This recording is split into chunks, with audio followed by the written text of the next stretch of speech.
따라하시죠. 결박을 풀어주신 하나님. 우리나라가 일본에 몇 년 동안 결박당했죠? 36년? 예. 만으로는 35년 그렇게 되는데 이제 36년 그러죠.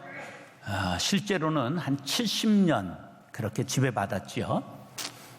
어떻게 됐느냐 하면 고요한 아침에 나라가 개방을 하지 않고 문을 걸어당지요. 그러니까 자원 전쟁을 벌이던 산업혁명으로 인하여 이제 자원이 많이 부족하게 됐어요. 각 나라가. 그렇게 되니까 아프리카, 아메리카, 드디어 아시아로 자원 쟁탈전이 벌어지게 되었는데 서구 열강이 우리나라 이제 문을 두드리기 시작했습니다. 근데 그럴수록 문빗장을 잠근 거지요. 그래가지고 이제 이들이 함포로 이게 배가 서양에 이제 해군이 들어오기 시작하는 거예요. 그래서 이제 싸움이 벌어지는 게 강화도에서 벌어지는데 1866년 병인양요는 프랑스 함대와 싸움을 한 걸 말해요. 그 다음에 1871년에는 미국 군함과 싸운 걸 신미양요라고 그러죠. 이렇게 해가지고 이 조선이 핫빠진 줄 알았는데 아주 강하게 저항을 하는 거예요. 근데 이 서구 열강의 자원 쟁탈에 끼어든 나라가 일본입니다. 그래가지고 이들이 1875년에 운요호라고 하는 일본의 배가 강화도로 들어오다가 이제 우리의 공격을 받아요. 그러니까 이 강화도로는 안 되겠구나. 그리고 그들이 후퇴를 해가지고 영종도로 가가지고 영종도에서 사람을 30명 죽이고 약탈하고 막 불지르고 그러고서는 퇴각을 합니다. 그리고 나서 이들이 억지를 부리는데 너희들이 우리를 공격했다. 이래가지고 막 조선을 압박해가지고 문을 여는 조약을 맺은 것이 바로 1876년의 강화도 조약입니다. 근데 일본이 얼마나 힘을 키웠는지 1894년에 청나라하고 전쟁을 해서 이겨버리잖아요. 그리고 1904년에는 러시아하고 싸워가지고 이깁니다. 이래 돼서 아무도 서구 열강들이 우리나라를 넘볼 수 없도록 일본이 우리나라를 장악한 거예요. 그래가지고 드디어 아무도 겨룰 사람이 없다고 생각하니까 1905년에 을사보호조약을 맺고 1907년에 고종을 강제로 퇴위시키고 그리고 1910년에는 한일 합방을 하기에 이르는 것입니다. 그러니까 실질적으로 35년 지배한 것이 아니라 한 70년을 점점 조여오면서 그들이 우리를 먹었다. 이렇게 이제 보면 되겠습니다. 그런데 이들이 얼마나 악하게 놀았느냐 하면 예전에는 어린이들이 울면 누구 온다 그랬을까요? 그건 일제시대에 생긴 거고요. 그전에는 곽지 온다 그랬어요. 그 곽지 온다는 건 곽재우 온다 그런 거예요. 임진난 때 의병을 일으켰던 곽재우가 전쟁통에 엄마를 잃고 아이를 데리고 있다가 아기가 젖을 달라고 하면 이게 먹일 수가 있습니까? 그러다 아기가 죽어요.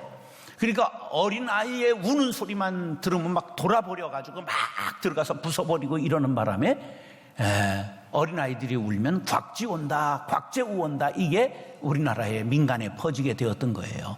근데 이제 그다음부터는 하도 일본이 무서우니까 일본 순사 온다, 그게 순사 온다 이렇게 된 거예요. 그래서 지금까지도 경찰 그러면 이미지가 나쁜 건 쟤들 탓인 거예요. 그렇게 된 거죠. 그런데요, 이들이 우리나라를 병영으로 삼고 수탈해 가고요. 회사령, 삼림령, 어업령, 광업령 자원을 전부 수탈해 갑니다. 그리고 나무란 좋은 나무는 전부 벌채에 가가지고 자기네 공사에 사용한 거죠. 그러다가 1937년에는 만주를 침략하고 그리고 드디어 1941년에는 진주만을 공격해서 미국과 싸우잖아요. 미국이 이쪽으로 오는 걸 미리 차단해 버린 겁니다. 배들만 깨트리면 미국이 올 수가 없다 이렇게 생각한 거죠. 그러면서 내선일체, 이게 무슨 말이냐 하면 바로 일본과 조선은 하나다, 일선동조론, 그 다음에 일본과 조선은 조상이 같다. 그러면서 신사참배하고 궁성요배시키고 일장기 개양시키고 황국신민 서약을 외우게 하고 정오에는 묵도를 하게 만들고 1938년에는 조선어를 폐지하고 일본어를 강제로 배우게 하다가 1939년에는 이름을 전부 창씨개명시켜가지고 바꾸게 합니다. 그래, 이름을 바꾸지 않으면 학교에 입학도 시켜주지 않고 조선어로 이름을 쓰면 화물도 배달해주지 않았습니다. 그리고 그 이름을 바꾸지 않은 사람은 불령선인이라고 해서 불평불만하는 아주 나쁜 사람, 이런 것으로 딱지를 매겨서 감시하기에 이르렀던 것입니다. 그러면서 1939년부터는 강제 공출해가지고 녹그릇까지 전부 빼앗아 가지요. 그러면서 징병해서 20만 9천 명을 군인으로 데려가고요, 460만 명을 노동 현장에 데려가고 여기서 다 부려먹고, 그리고 얼마만큼 위안부를 데려갔느냐, 자그마치 20만 명을 정신대로 데려갔다는 놀라운 사실입니다. 이렇게 조여오는 일본의 압박 속에서 이름도 빼앗기고 나라도 빼앗기고 정신마저 빼앗겼습니다. 그러다 갑자기 해방이 된 거예요. 준비 아무것도 없이. 그래서 해방됐다고 좋아했지만 결박이 바뀐 것뿐입니다. 일본의 결박이 미국과 일본, 러시아와 중국의 결박으로 다시 바뀐 것뿐입니다. 그래서 지금도 북한하고 우리나라가 담판을 벌입니까? 육자회담을 해야 됩니까? 육자회담을 해야 되는 거예요. 일본, 미국, 러시아, 중국, 그 두 당사자 이렇게 해서 육자회담을 해야 되는 게 우리의 지금 결박이라 그런 말이에요. 하나님께서 이 땅을 불쌍히 여겨주셔서 이 결박을 풀어주시기를 우리 모두 기도해야 될 것입니다. 그래서 이 나라가 자유와 평화를 지킬 역량을 키우고 공법을 물같이 정의가 하수같이 흐르는 나라가 되게 하옵소서 간절히 기도해야 될 줄로 믿습니다. 자, 이 결박의 문제를 나라의 결박만 생각할 것이 아니라 과연 나에게는 어떤 결박이 있는가 하는 것을 오늘 생각해 보고자 합니다. 사랑하는 형제 자매 여러분, 결박을 풀어주시는 하나님께 기도하며 나의 결박을 풀고 형제와 이웃의 결박을 풀어주고 이 나라와 민족의 결박을 푸는 성도님들 될 수 있기를 예수님의 이름으로 축원합니다. 따라서 우유부단의 결박. 신앙이 성장하는 데는 보통 3단계를 거치는데 첫 번째 단계는 끊는 단계입니다. 옛 습관과 옛 사람을 끊어야 합니다. 두 번째는 붙잡는 단계인데 새 생활과 새 친구를 붙잡아야 합니다. 세 번째는 자유하는 단계로 성령께 붙잡혀야 하는 것입니다. 자, 습관 끊기가 어렵습니까? 쉽습니까? 어렵지요. 노름을 너무 해가지고 그냥 배가 망신하고 다 탕진한 사람이 내가 다시는 하지 않겠다 그리고 손가락을 끊었어요. 그런데 또 자꾸만 사라져가지고 하나님이 찾아가 봤더니 화토판에 가 앉아가지고 손가락이 없으니까 발가락에다 화토장을 끼우고 하더라는 거예요. 이게 그냥 생긴 이야기는 아닐 거예요. 그러니까 얼마나 습관을 끊기가 어려운가 하는 걸 말해주는 것이죠. 김유신이 날마다 기생집에 들어가다가 내가 이러다가는 사람 노릇하지 못하겠다 이렇게 생각하고 다시는 내가 기생집에 가지 않겠다 결단을 했지요. 어느 날 화랑훈련을 마치고 그냥 피곤한 몸을 마상해서 잠깐 눈을 감았는데 말이 멈추니까 집에 다 왔나 보다. 그리고 눈을 떴더니 집이 아니라 누구의 집이었어요? 기생집이었어요. 그때 그가 칼을 뽑아가지고 에마의 목을 끊었다.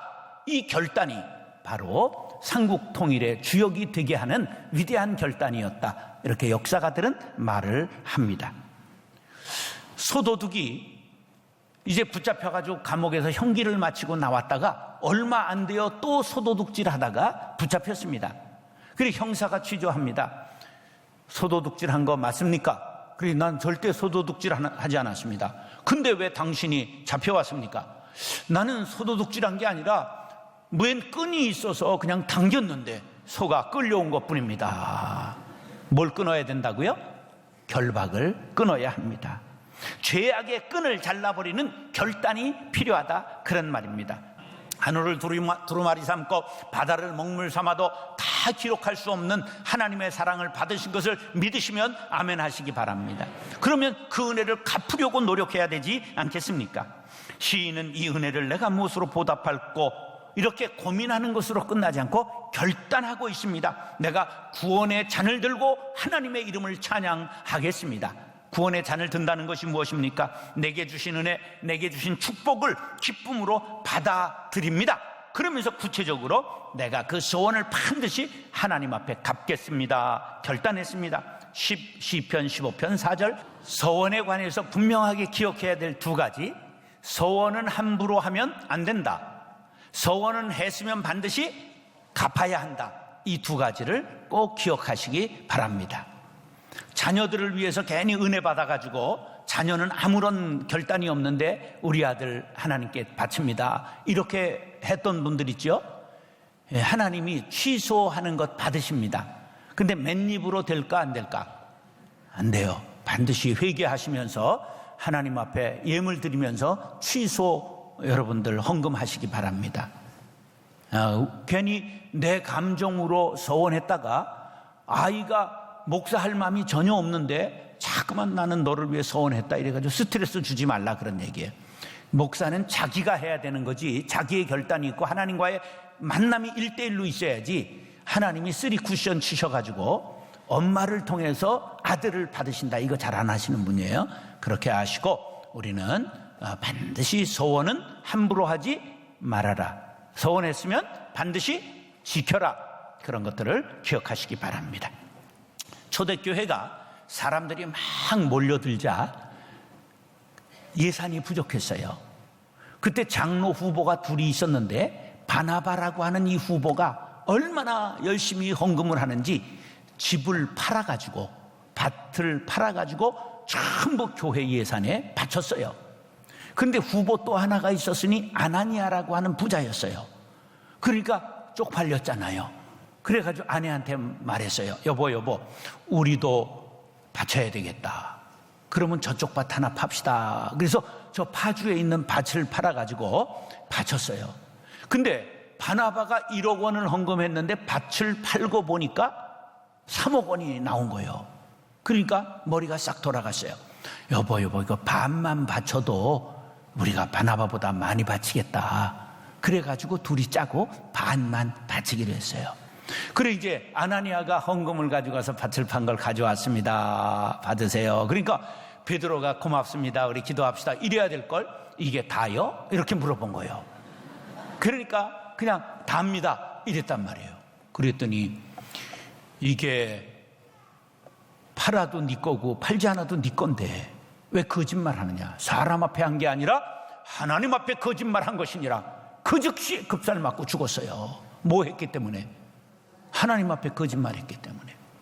그때 남은 돈을 가지고 이제 삽비라가 백화점에 가가지고 전부 베일 가르땡으로 이제 감고 이렇게 3시간 후에 교회 랄랄랄라 노래 부르고 왔는데 또 베드로가 묻는 거예요. 그 헌금 되게 다 하냐? 그러니까 다 드렸습니다. 그 즉시 그냥 벼락이 내려가지고 삽비라도 죽었어요. 이걸 가리켜 뭐라고 말한다? 쌍초상이라고 말하는 거예요. 하나님 앞에 서원했으면 그대로 드려야지, 아깝다고 바꾸면 이런 일이 일어난다는 교훈을 받아야 될 줄로 믿습니다. 그런데 한나라는 아주 독한 여인이 하나 있었어요. 그 아들을 낳지 못해서 하나님 앞에 간절히 가서 부르짖으며 땡깡하며 기도했는데 뭐라고 소원을 했느냐면 아들을 주시면 하나님 앞에 바치겠습니다, 그런 거예요. 근데 정말 엘리 제사장이 내년 이맘때 아들이 있으리라. 근데 정말 아들을 낳거든요. 그래가지고 이 얼마나 독한 여인인지 젖을 떼자마자 이 아이를 엘리 제사장이 있는 실로 성전에 갖다가 바친 거예요. 그래가지고 이 어린아이가 주님의 전에서 갓난 때부터 그냥 돌 지나서 이게 자라기 시작한 거죠. 그런데 하나님께서 이를 위대한 선지자로 세우셔서 사울 왕에게 기름 부어 왕을 세웠고, 사울 왕이 실족하자 다윗에게 기름 부어 왕을 세웠어요. 실질적으로 이스라엘의 건국의 아버지는 누굴까? 사무엘입니다. 그 어머니가 그렇게 아픈 마음을 다 누르고 서원한 것을 전부 그대로 지켰더니 아들이 위대한 사무엘 선지자가 되었다. 할렐루야. 신앙은 지식에만 머물면 안 되고 감정에 치우쳐도 안 되고 반드시 의지가 확고해서 결단하는 신앙이 되어야 될 줄로 믿습니다. 우유부단한 태도와 생활 방식과 생각을 고치시기 바랍니다. 햄릿과 같이 우유부단한 성격은 비극적 종말을 맞이합니다. 동가식 서가숙 하겠다고 양다리 걸치는 태도는 하나님의 진노를 삽니다. 브라이스 목사가 기가 막힌 말을 했어요. 시작. 기독교는 겟세마네와 골고다 사이에서 머뭇거려 본 일이 없다. 겟세마네 기도에서 땀방울이 핏방울이 되도록 기도하신 우리 예수님께서 골고다를 가는데 조금도 망설임이 없이 가셨다는 말씀입니다. 이것도 저것도 아닌 갈등의 회색지대를 벗어버리시기 바랍니다. 예수님도 라오디게아 교회를 향하여 미지근하면 내 입에서 너를 토하여 내버리겠다고 말씀하셨습니다. 사랑하는 형제자매 여러분, 신앙생활에서 우유부단의 결박을 끊고 오직 하나님만 적극적으로 섬기겠노라 결단하게 되시기를 예수님의 이름으로 축원합니다. 다시 두려움의 결박. 모든 사람은 두 가지 두려움을 공통적으로 갖고 있는데 죽음에 대한 결박과 삶에 대한 두려움입니다. 죽음에 대한 두려움, 삶에 대한 두려움. 자, 사람이 죽음이 두려워 종교를 만들고 삶이 두려워 도시를 만들었다. 이게 스펜서의 유명한 말이지요. 누구나 죽음에 대한 두려움이 있는 거는 다 이해가 가는데 삶에 대한 두려움이 있다. 고개가 좀 갸우뚱하죠? 가만히 생각해 보세요. 삶이 그리 녹록합니까? 대학을 나왔다고 해도 100통 이력서를 써야 되는 시대가 되지 않았습니까? 남자들은 45세만 되면 흔들흔들하지요. 직장에서. 그게 사오정이라고 그러잖아요. 예, 5, 6도가 뭔지 아세요? 56세까지 직장에 있는 놈은 나쁜 놈이다, 도둑놈이다. 이게 5, 6도요. 왜? 잘 나가는 지점당도 55세면 그만둬야 되는 게 이 땅의 형편 아닙니까? 이렇게 삶이 녹록하지 않습니다. 앞으로 미래의 전망이 불투명합니다. 자영업자들이 얼마나 어렵습니까? 그리고 젊어서 잘 나가서 잘 저축해 놓은 걸 가지고 노후에 살리라 했는데 이자가 엄청 쪼그라들어가지고 얼마나 어르신들 살아가기가 힘드십니까? 미래를 예측할 수 없는 세상이 되니까 비관하다가 자살하는 사람이 많아서 우리가 라이프 오프 자살 예방 운동을 하면서 운정호수공원을 걸으면서 생명을 이 땅에 그냥 확산하자고 이런 운동도 하고 있는 것 아닙니까? 사람이 두려움에 미래가 불안하니까 보험업이 날로 증가하고 있습니다. 자, 시작. 보험이라는 것은 불행한 일이 일어날 것을 믿는 고객과 그런 일이 일어나지 않을 것이라고 믿는 회사의 도박이다. 진리지요? 그럼 어떤 도박이 이겨요? 회사가 반드시 이기니까 보험업자들이 그렇게 많아지는 거예요. 그럼 한편으로 생각하면 불행한 일이 우리가 생각한 것보다 많이 일어납니까? 적게 일어납니까? 적게 일어나는 거예요. 그러니까 보험이 잘 되는 거예요. 형제 자매 여러분, 삶의 모든 무거운 짐을 주님 앞에 내려놓으시기 바랍니다. 성령님께서 평안을 주시고 두려움의 결박을 풀어주시기를 예수님의 이름으로 축원합니다. 따라서 입술의 결박. 우리가 이걸 지금 실로 꿰매지는 않았죠. 그렇지만 이게 다 묶여있는 사람들이 많습니다. 결박받고 있는 사람이. 그럼 나는 과연 결박받고 있나 아닌가를 어떻게 알 수 있느냐 하면 말을 언제나 부정적으로 하는 사람은 이게 결박받고 있는 겁니다.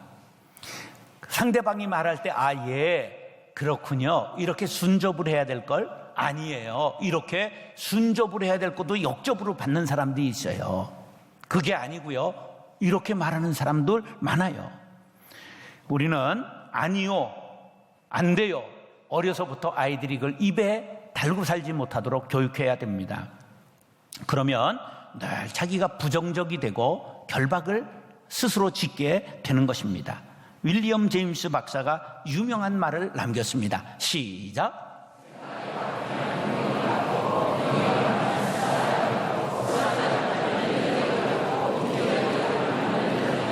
저게 제가 하나를 더 붙였어요. 더 중요한 게 뭐냐면 뭐가 바뀌어야 된다?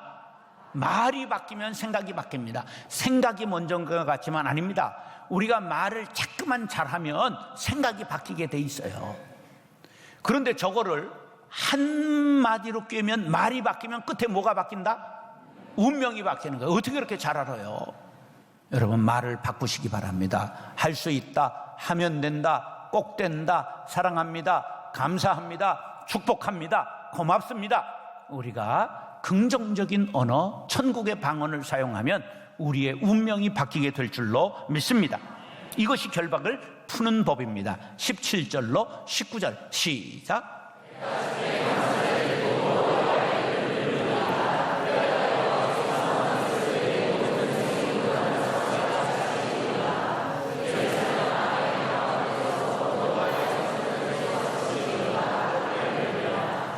세상에는 감사하는 말보다는 원망과 불평의 말이 더 넘치고 있지요.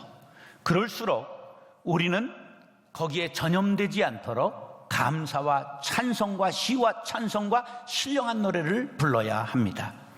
살아있는 물고기가 바닷물 속에 있음에도 불구하고 그 살이 짭니까? 안 짭니까? 안 짜지요? 살아있기 때문에 거기에 젖지 않는 거예요. 우리가 이 세상에 속해 있지만 생명 있는 그리스도인들로서 세상에 전염되고 쪄들어가면 안 됩니다. 그러므로 우리 입술이 할례 받아야 하는 것이죠. 시편 50편 23절 시작.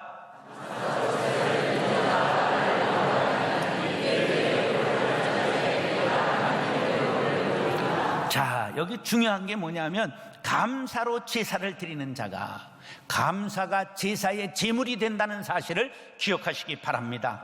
그런데요, 이 감사제를 드리면 어떤 일이 있느냐? 감사제의 특징은 저게 모든 제물을 참석한 사람들과 함께 나누어 먹는 특징이 있어요.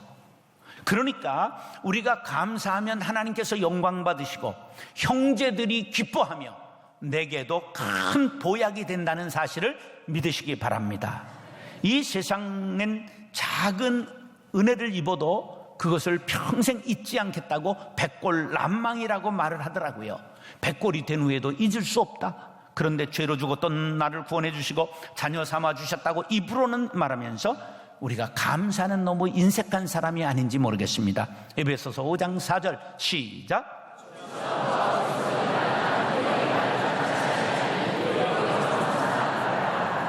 우리 모두가 입술의 결박을 끊고 온전히 돌이켜 감사할 수 있게 되기를 간절히 바랍니다. 그게 마음대로 안 된다고요? 하나님 앞에 기도하시기 바랍니다. 시편 141편 3절 시작.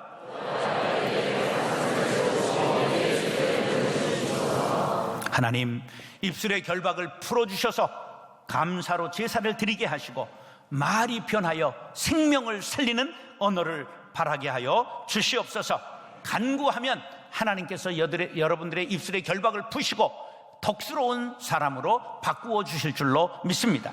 사랑하는 형제 자매 여러분, 우유부단한 신앙과 생활의 결박을 끊으시기 바랍니다. 그리고 적극적인 신앙생활하는 신앙인들이 될 수 있기를 예수님의 이름으로 축원합니다. 죽음과 두려움의 그 결박을 끊으시고 온전히 천국을 소망하며 천국의 보화를 쌓는 소망 중에 살아가는 신앙인들이 될 수 있기를 축원합니다.